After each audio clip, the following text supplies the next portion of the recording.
Hello my students of class 8.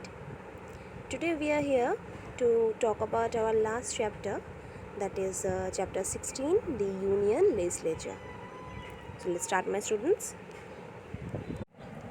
India has a parliamentary form of government. Now what is the parliamentary form of government? It is a feature borrowed from the British Constitution. The President is the head of the state and Prime Minister is the head of the government.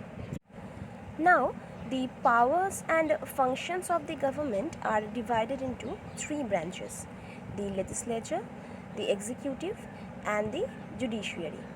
In this chapter, we will talk about the legislature only, or better to say, the Union Legislature.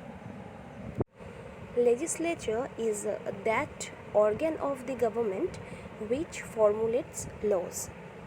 Subjects for legislation are divided into three lists: the union list, the state list, and the concurrent list.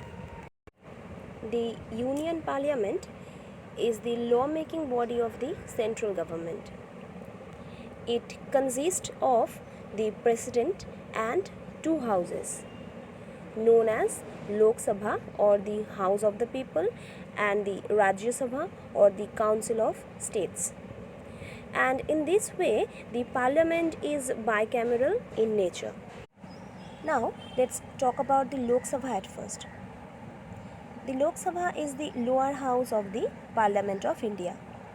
The maximum strength of the Lok Sabha can be 552 members. To become a member of the Lok Sabha, a person should be a citizen of India. He or she should be at least 25 years of age, and that person has to be a registered voter. The members of the Lok Sabha are elected by direct election under universal adult franchise.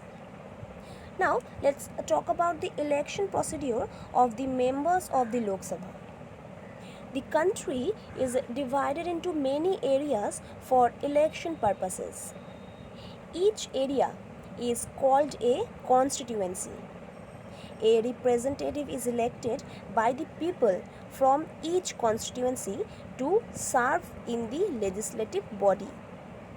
The election procedure is done under the system of secret ballot, in which votes are cast in secret.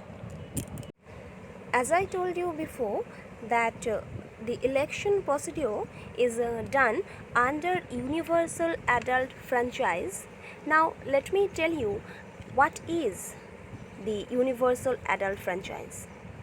It means all adult citizens of India should have the right to vote without any discrimination of class, caste, religion, or gender.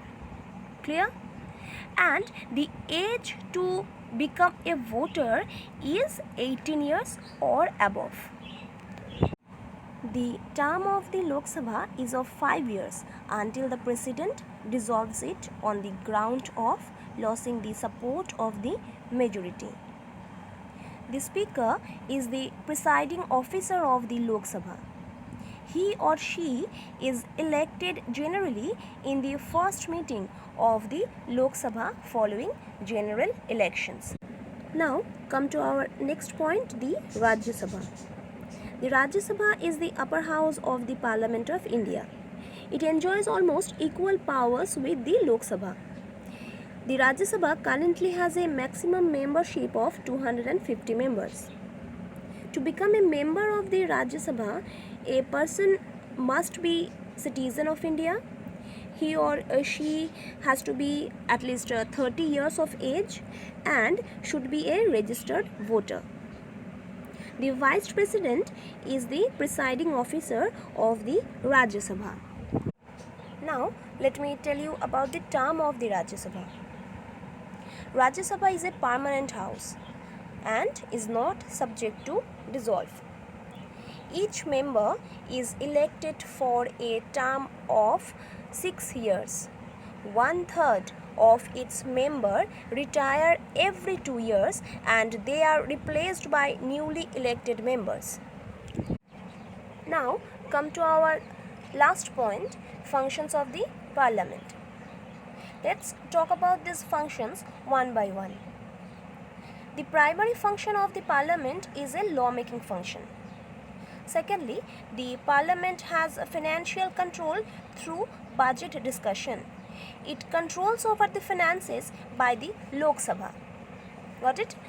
Thirdly, the parliament check on arbitrary powers of other organs like judiciary and executive. The Council of Ministers is directly responsible and answerable to the Lok Sabha. Next, the parliament has judicial power like impeachment or removal of president and of others.